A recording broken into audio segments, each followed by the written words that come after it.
Welcome to Good Friday's The World This Week with me, Gavin Lee, here every week assessing and breaking down the biggest global events of the week and beyond too. Tonight we'll be even covering the moon.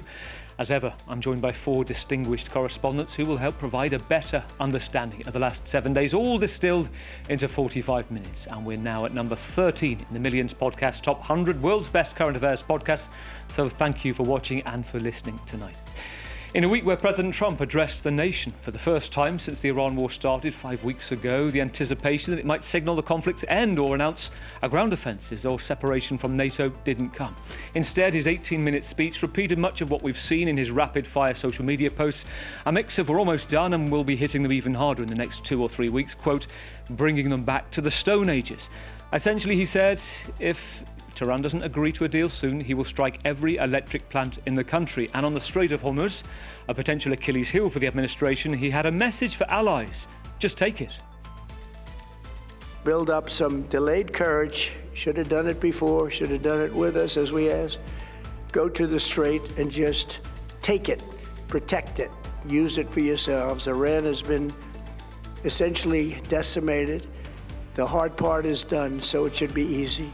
And in any event, when this conflict is over, the Strait will open up naturally.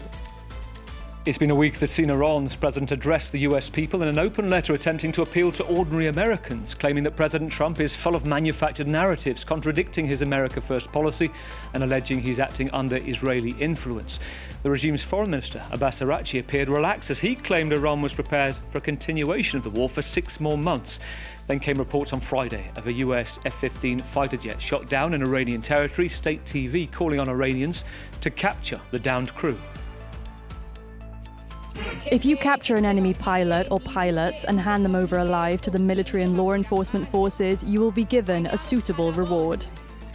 And it's been a week of increasing exasperation for many countries now caught up in the ripple effect of an energy crisis or who find themselves in a diplomatic moral maze. This is not our conflict, British Prime Minister Keir Starmer told reporters, despite the, quote, noise and pressure after the US Secretary of Defence, or War, asked why the supposedly big, bad Royal Navy didn't step up. And President Trump got personal again with President Macron, who hit back at the Trump show. Then I call up France, Macron, whose wife treats him extremely badly. And he's still recovering from the right to the jaw. This is not a show. We're talking about peace and war. Everyone bears the consequences, so we need to be serious. We don't say the opposite of what we said the previous day, and we shouldn't speak every day. We need to calm things down. And it's been a week where the world watched 4 astronauts get the heck out of here and head instead into the great beyond, the first human space flight towards the moon in 5 decades. The crew of 3 Americans and 1 Canadian carried out a lunar flypast as they set off on a 500,000-mile journey that will take 10 days, potentially setting the record for the longest distance humans have ever travelled, that record set by Apollo 13 in 1970. Their aim, to take a closer look at the far side of the moon and prepare for future landings there, to build a gateway station on the moon's south pole and head start on China in the space race to reach Mars, 33 million miles away, in the next decade. Artemis 2 is the first step in a sustained presence off of planet Earth in deep space. And if we are successful in doing that, I think Artemis 2 becomes just that first little teeny tiny curb that we stepped up on this really long journey. Let's meet the 4 chosen ones for this week's mission, I am glad to say, on terra firma. In the studio with me, Doug Herbert, France 24's international affairs commentator. Good evening to you, Doug. Evening, Gavin. Difficult to fact-check this, Doug, but astronauts in the International Space Station have said you can see the White House from orbit. You can see the shape, the roof, the outline of the building. Take a look at this satellite image. This is from the International Space Station from NASA. White House is marked out here. They almost certainly cannot see any of the construction work going on for Trump's ballroom, which he's been ordered to stop this week. Yeah, the ballroom has been another big issue on the agenda there. There was a cartoon that ran this week in the U.S. press showing the Situation Room, where the White House, the president and his top commanders all gather around in moments of crisis and thick moments in history and try to take big decisions. And you had crossed out everything about war planning and military objectives, and you had sort of like instead, the carpeting in the ballroom, the chandeliers as the agenda agenda of the upcoming meeting. I know it's glib, it's tongue-in-cheek, and you might chuckle at it, but there is a sense in this time this week we have heard actually these references to the ballroom in a week when, you're right, there's been pushback, legal pushback against this ballroom, and the reasons Donald Trump has cited for having to build it and destroy part of the White House, and a lot has to do with national heritage and patrimony. So effectively putting a pause to it from the Supreme Court. Down the road from the White House, 1600 Pennsylvania Avenue. Let's move to 950 Pennsylvania Avenue, which is the Department of Justice. Goodbye to former Attorney General Pam Bondi this week. Welcome, Todd Blanche, replacing her. The Epstein files, her downfall. Yeah.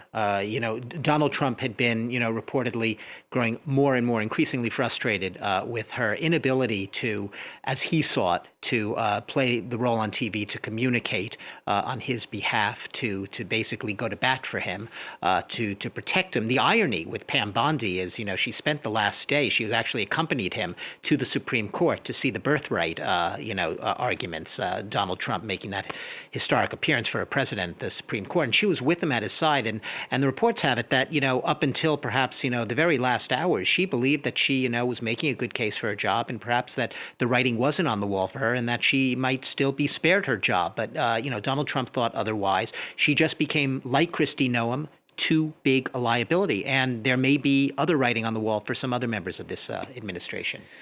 She has transitioned to the private sector. Doug, good to be with you tonight. Buckle up. Let's also bring in Eric de la Reguera, Paris correspondent for Sweden's Dagens Nyheter, or DN as it's known, Today's News, the country's flagship daily newspaper and online platform too. Founded in 1864, Eric is the former publication correspondent in Latin America too, the author of the acclaimed books Grand Britannia, Border Breakers, Global Migration and the Walls of Nationalism, and Cocaine, the drug that made the middle class start doing drugs. Good evening to you, Eric, as well.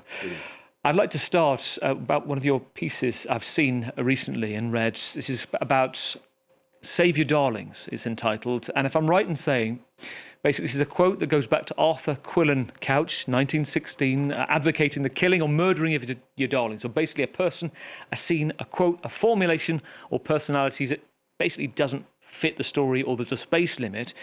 You're suggesting the opposite mantra for journalism, or at least take us to the south of France and explain why writers must not necessarily kill their darlings, but save them.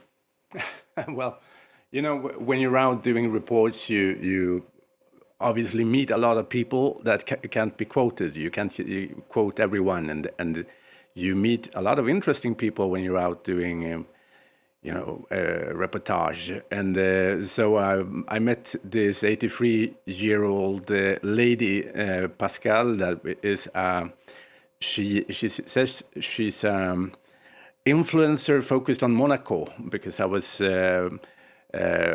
doing a report close to Monaco, and she, starting talking about how she was doing her TikTok videos and so on, and this 83-year-old lady, very charming. And unfortunately, I couldn't include her in the story because it wasn't really, it didn't connect that well with the report about Louis Sarkozy. But but it's still one of these memories that you keep from your traveling. And what I mean with Save Your Darlings is that, there might be an opportunity for me to go back and do a report on Monaco, and then I will definitely call Pascal. So that's the nice thing with our job. Has Pascal featured yet, the 83-year-old TikTok influencer? Not yet, but she knows, if she's watching now, she knows that I'm going to call her if I go to Monaco. There is a page waiting for her. Save Your Darlings. Great to have you with us as well tonight, Eric. I'm looking forward to your insights. Let's move from the studio to London. Let's bring in Patrick Smith, editor-in-chief of the Africa Report, editor too of Africa Confidential, who began his career as a journalist with the Associated Press back in the 80s. Patrick, not long after the last Apollo space mission in 1972. Welcome back to the programme, Patrick. Let me ask you, do you remember the last mission? How many moons ago? Was it a moment you remember, where you were, what you were doing? I remember exactly. I was on a cruise ship in the Baltic Ocean, actually. I was a student, and we were heading to Leningrad, interestingly enough. And it was one of these sort of educational cruises. and the captain announced that they're touching down on the moon. And we were just gathered around this. In those days, it was a loudspeaker. It wasn't sort of, live television. But we heard the whole thing, and it was just everyone was electrified. It was one of those incredible moments, made interestingly more salient because of the geopolitics of it. Here we were, a bunch of Western students heading for the Soviet Union, heading for Leningrad.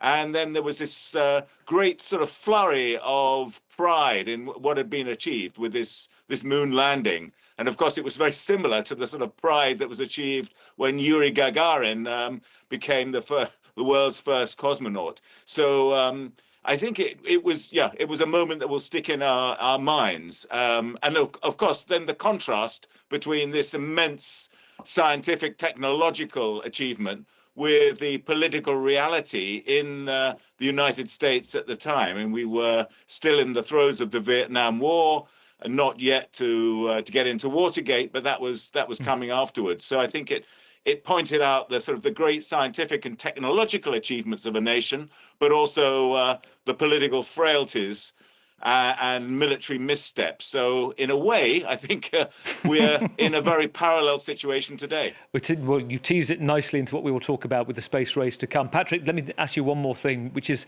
possibly the most bizarre story of the week. This is Senegal's football team celebrating here in Paris with the trophy of the African Cup of Nations, despite the fact, we're talking about tens of thousands here at the Stade de France, they've been stripped of the title.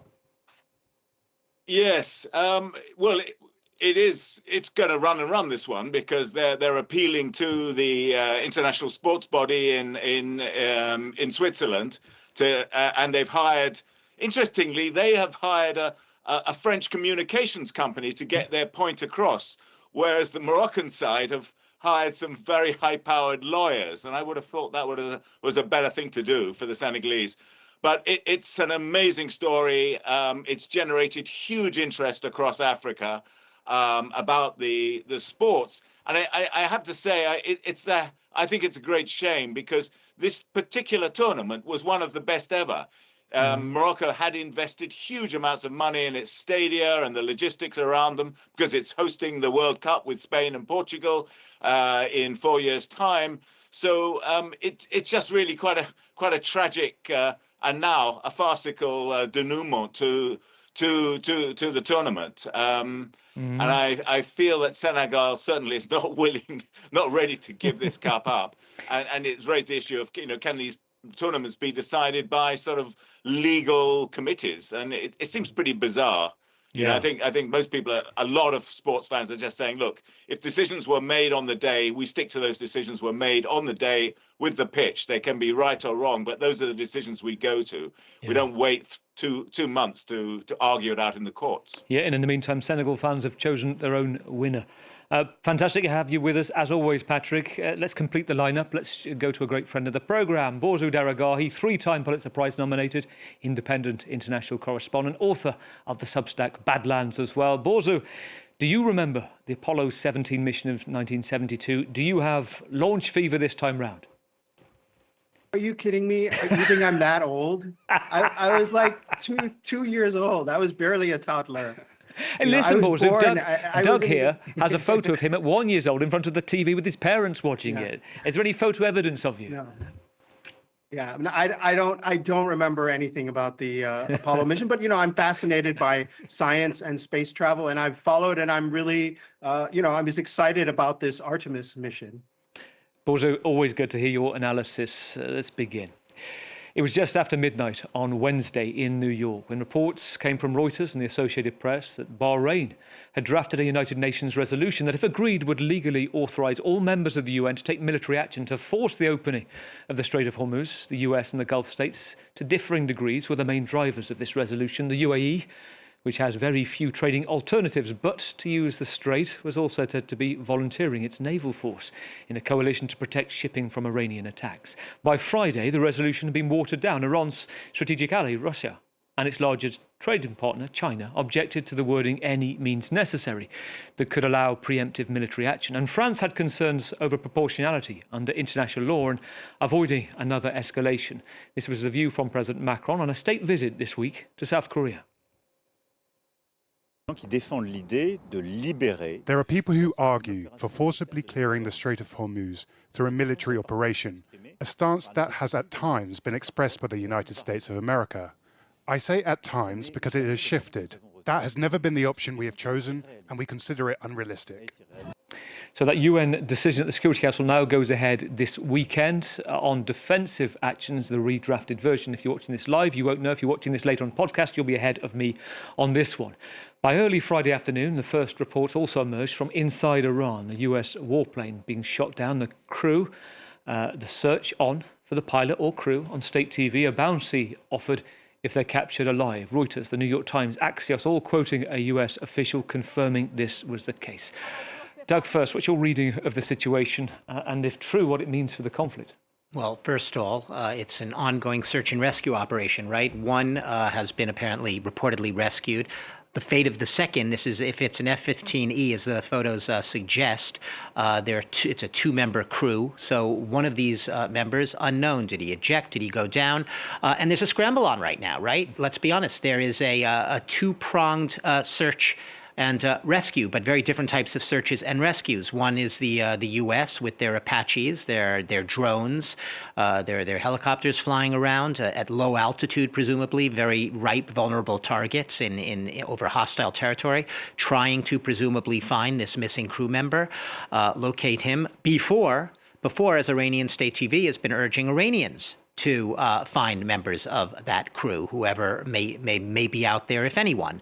And that would be, you can imagine, if it were the Iranians who get there first and retrieve, whether it's a body or whether it's a surviving crew member, that's not exactly what the White House and the military brass back in Washington want to see right now.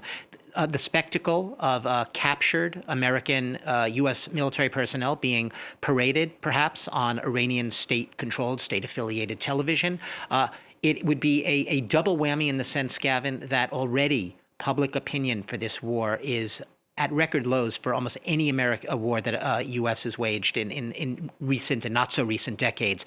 Usually at the very beginning of a war, Americans tend to rally behind the commander-in-chief, even Americans across on the other side of the political spectrum who wouldn't normally support the president. That has not been the case in this war, just the opposite.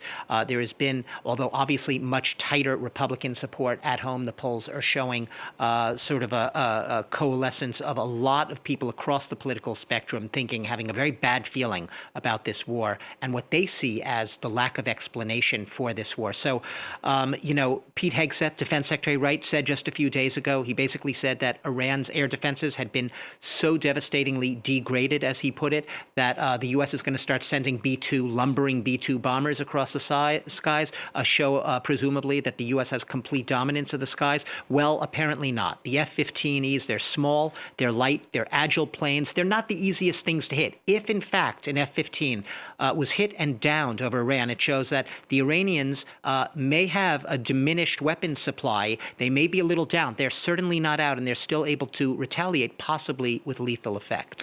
Borja, we spoke at the outbreak of the war, and one thing I remember you saying is, this was just after the assassination of Ayatollah Khamenei, is wherever this goes, there are so many moments that are open to risks, open to miscalculation, and this is a possible game-changing moment right now. Depends what happened next, but bear in mind, 24 hours ago, President Trump rhetoric was talking about bombing Iran back to the Stone Age. Now, all kind of emphasis has to be on this rescue.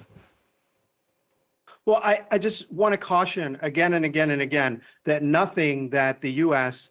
or Iran or Israel say about this conflict is necessarily true.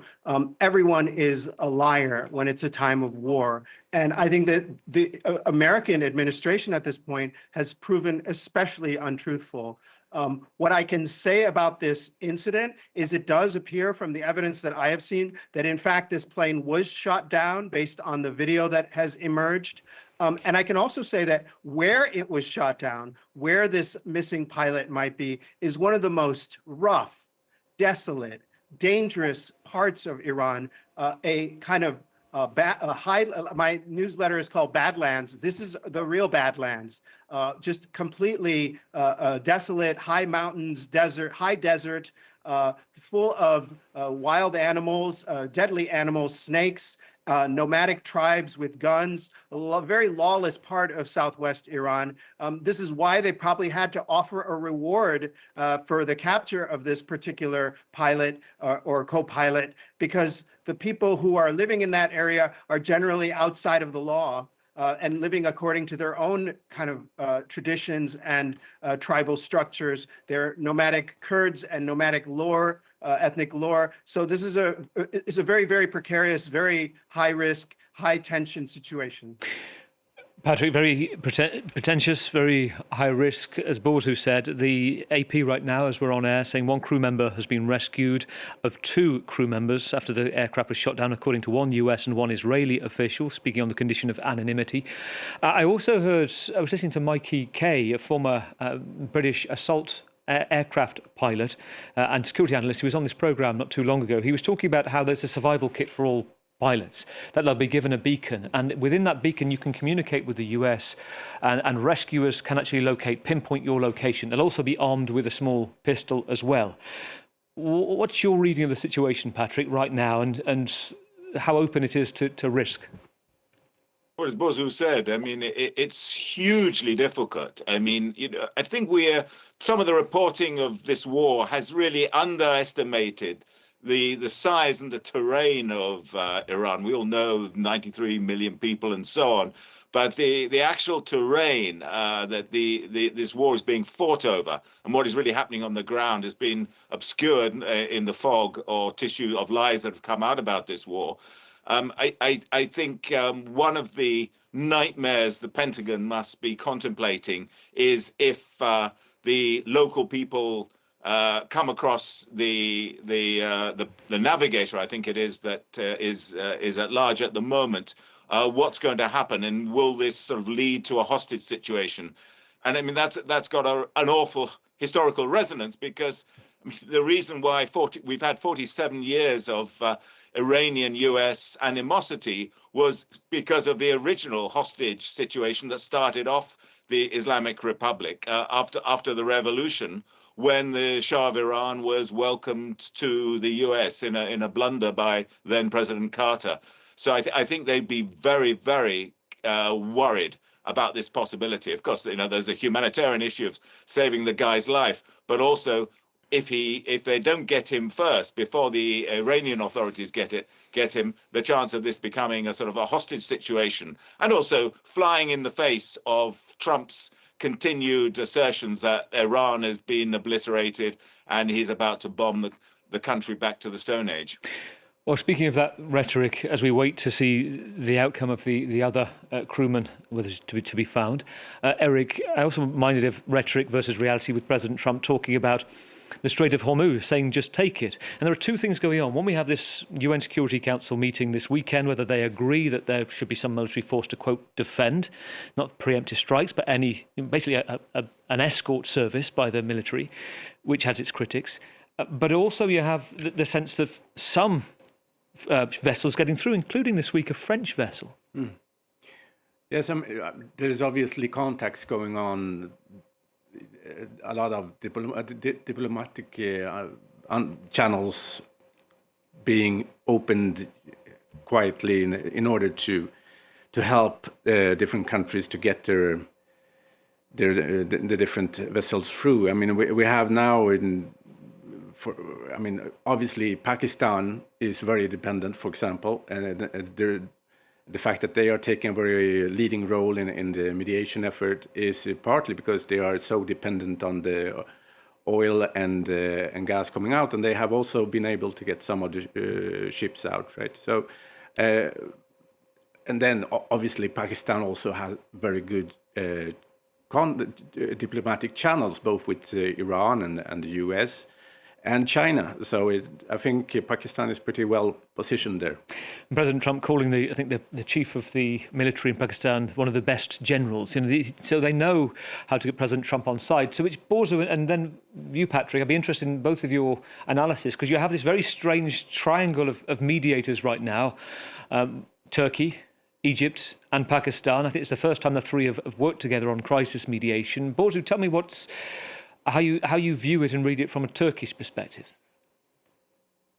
I think that Turkey sees this war as a real danger for the region, for energy flows, which is very important for Turkey. And they're not so much dependent on Persian Gulf oil, but Turkey's major security ally, Qatar, is. And so they're very much aligned with Qatar. And this is a disaster in general for the world economy as well. They want to diffuse the situation. Oil, gas, fungible goods. You may think you have your own supply, but much of it is in the hands of the free market. And if the price of oil goes up, Donald Trump keeps talking about we're not dependent on oil. Yeah, in terms of supply, but in terms of the price, it's a global thing. It's not like you can impose socialist style price controls. Another kind of line coming out of the White House that is just absurd. So this impact, this line that this is not going to affect it's only going to that only the countries who are affected by the Strait of Hormuz and depend on supply from the Strait of Hormuz are responsible for reopening the Strait of Hormuz is absurd. The entire global economy is an interdependent series of supply chains. So if the oil and gas stop here, it becomes a global crisis, and that includes for countries like Egypt and Pakistan and Turkey. Patrick, and you have making up the triangular to Egypt, which could, the view is some kind of success further down the line. And whilst at the same time, Patrick, in Sub-Saharan Africa, talk us through the extent of the economic damage that you've been looking at. It's huge. I think, yeah. I mean, obviously, the point about Turkey and Iraq and Pakistan, they are neighbors, and they have every reason to get engaged. And in a sense, but certainly Pakistan, I think Turkey too, would make the most credible interlocutors available. Egypt's got a very special position because it's been nurturing its relationship with the other big Gulf power, Saudi Arabia, which appears to be offering sort of contrary signals about the war. But the sense is after Trump rather gratuitously insulted the Crown Prince, Mohammed bin Salman, with a pretty vulgar remark at the beginning of the week that he could kiss his posterior. I don't think the Crown Prince will be too well disposed to Trump currently. And it's clear that it's doing massive damage to both the Saudi economy, but it's particularly the Emirati economy. But the difference is that the Emiratis, which have a very powerful network actually in Africa in terms of economic and military relations, are publicly very gung-ho for the war. And we've seen these statements from the Emiratis that Trump and the Israelis should finish the job, meaning take Iran out of contention.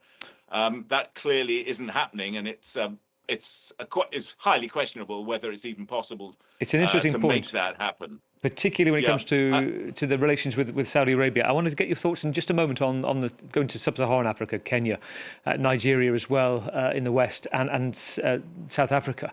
I want to bring in Eric at this point because you mentioned something, Patrick, talking about kind of the personality clashes, the hubris perhaps, but he's certainly President Trump making his MAGA base very happy, laughing out loud at his asides about other world leaders, to which one of them is President Macron, talking about taking a right hook from Brigitte Macron this week. What have you made about how President Macron has calibrated a response? It's not a show. Maybe think about what you're saying and maybe don't talk every day. I think, he's received a lot of support here in France, and I think the way he's managed it so far is pretty, it's a pretty reasonable level of response. I mean, obviously he doesn't want an open fight with Trump right now. So I think it's a reasonable response. But here in France, as well as in Brussels, the signals coming out from governmental quarters are pretty gloomy, as you know. There's a lot of talk of a long, prolonged crisis, a lot of worrying about this going on for weeks and weeks and perhaps months. And that even if the hostilities stopped, you might have consequences for months and months to come. Doug, consequences for months to come. One thing that we haven't talked about is NATO in all of this, relations with NATO. Mark Rutte is going to see President Trump in a few days' time at the White House, pre-scheduled visit. He's always chipper, emollient.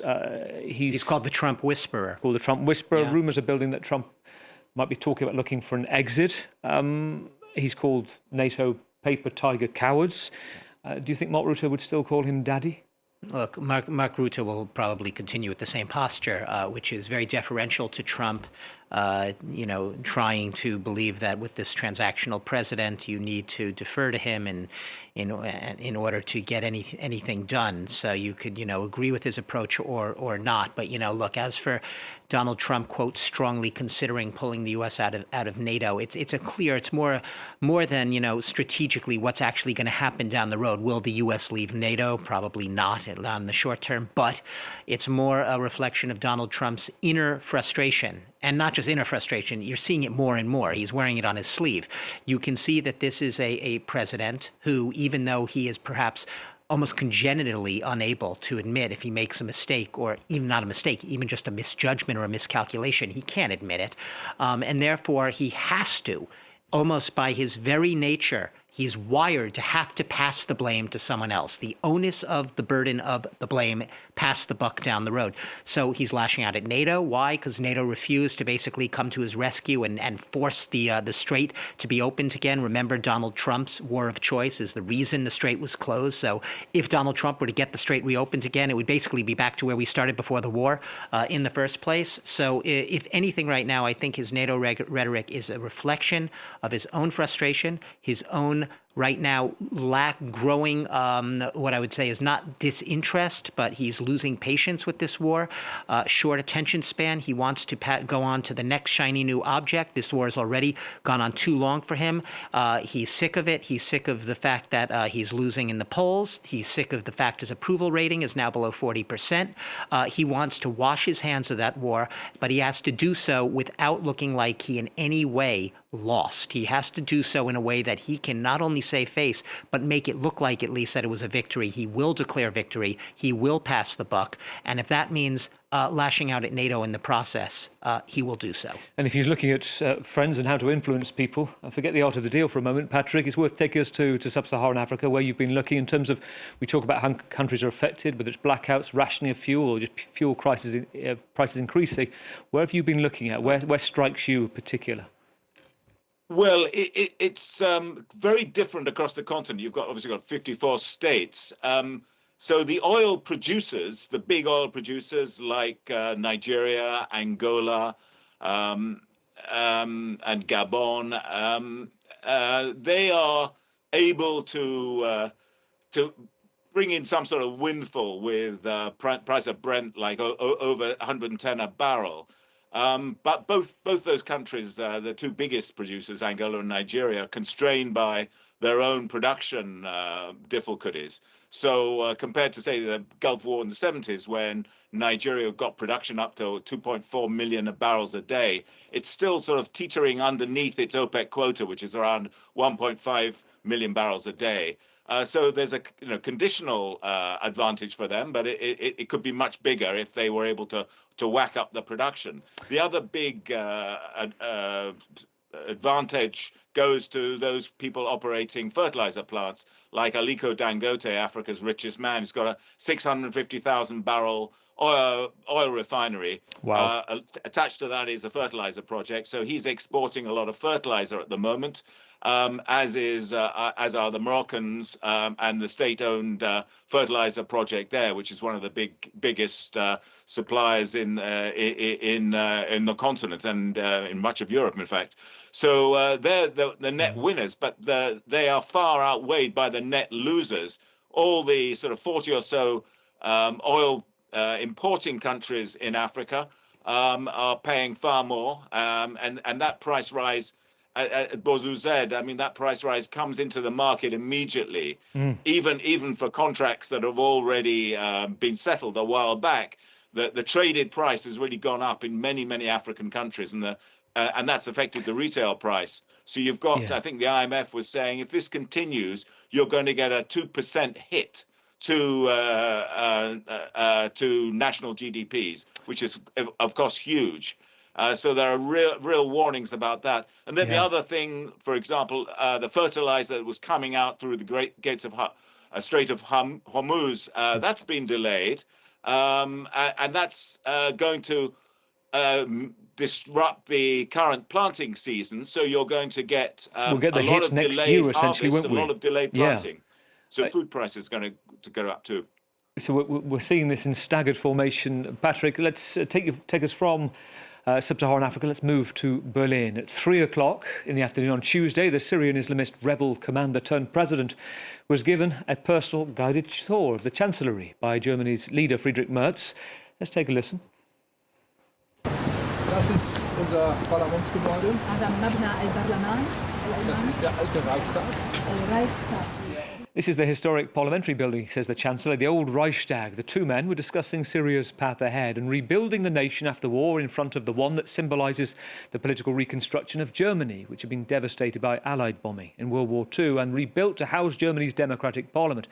The Chancellor pledged €200 million to assist Syria's reconstruction and introduced President al-Shara to German businesses interested in working in the rebuild. For the quid pro quo, Friedrich Merz told the press Syrians could return to help rebuild and grow their country's wealth, and now was the time for the majority of more than 1 million countrymen and women who fled the civil war over a decade ago to return voluntarily, but quite urgently, was desirable, said Chancellor Merz.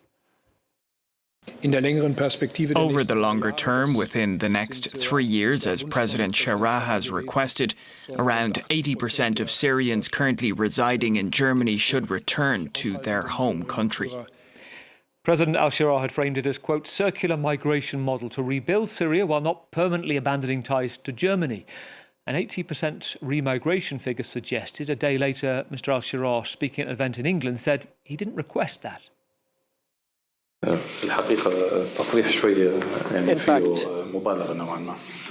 this statement is somewhat exaggerated. I did not say this. It was said by others, by the Chancellor. He said that.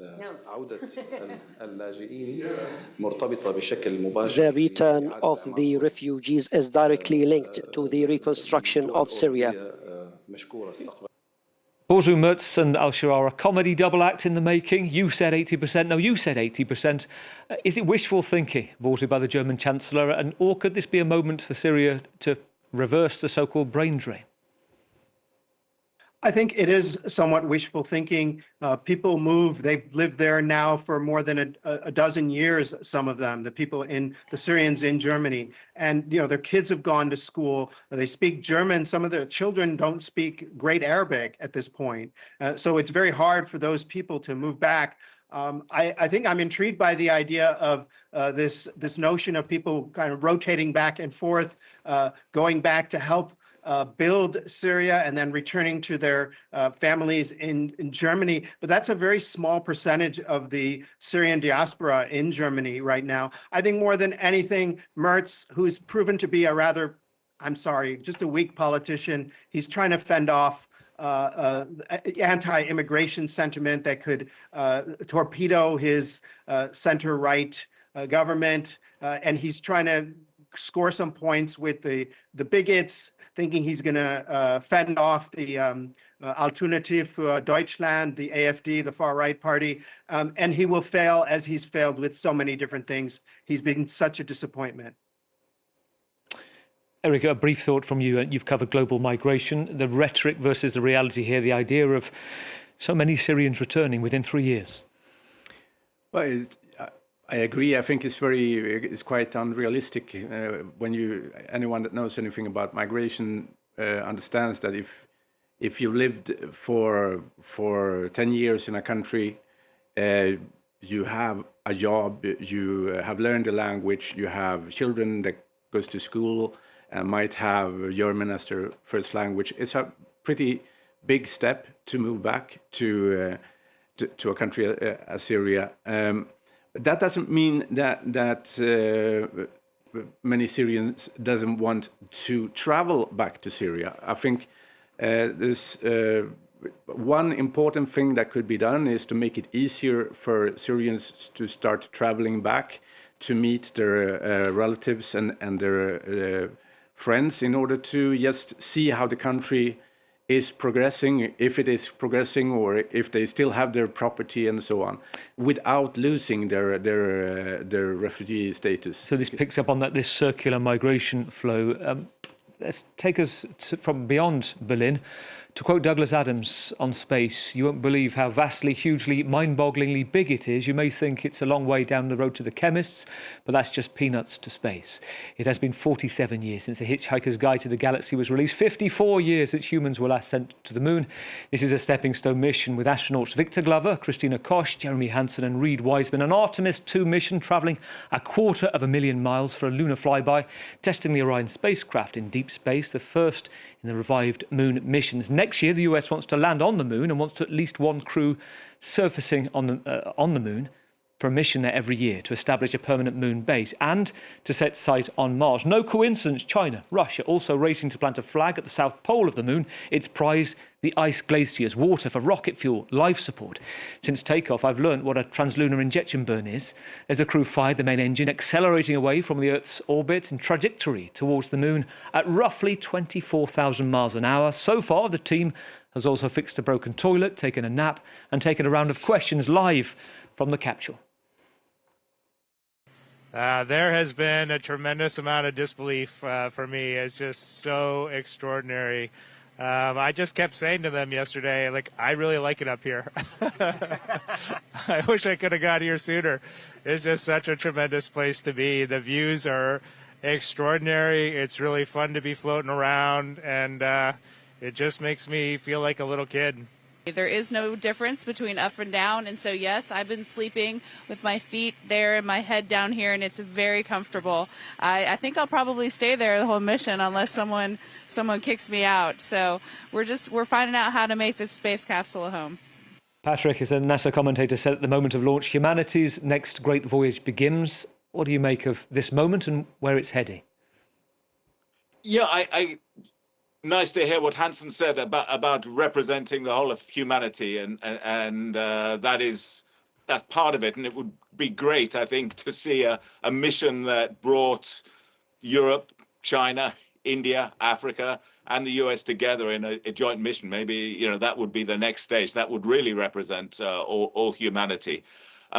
You can't, but your reference to the exploration by China, India, and Russia for the mineral wealth of the moon is also brings into play the geopolitics behind this.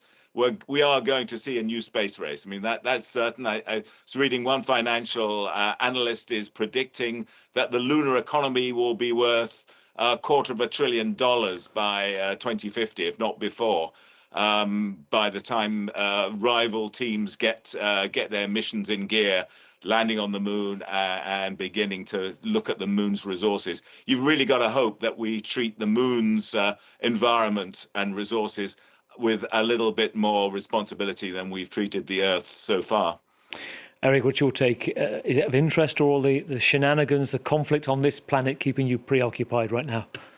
No, I'm fascinated as well. I mean, I think it's very important for the US, for the image of the US, that to be able to show that they still have some of the greatest minds on the planet, that they can achieve these things, and that they can achieve things that are connected to science. I mean, especially considering this administration in Washington right now, so that it's not exactly been known as the pro-science administration. So, I mean, I think it's, in that sense, I think it's important for the US to maintain its image as the leader for scientists and for these kinds of accomplishments. Doug, there is one woman I noted close to the launch. She told reporters that she would love to go to the moon to open, quote, a T-shirt shop. She said it would make a killing because I've been anywhere people want to go. They want to prove that they've been there. Can we assume, Doug, in a few years, if this is the plan, a permanent base, they'll be needing a moon correspondent within 5 years? Would you fancy put in your bid, you know?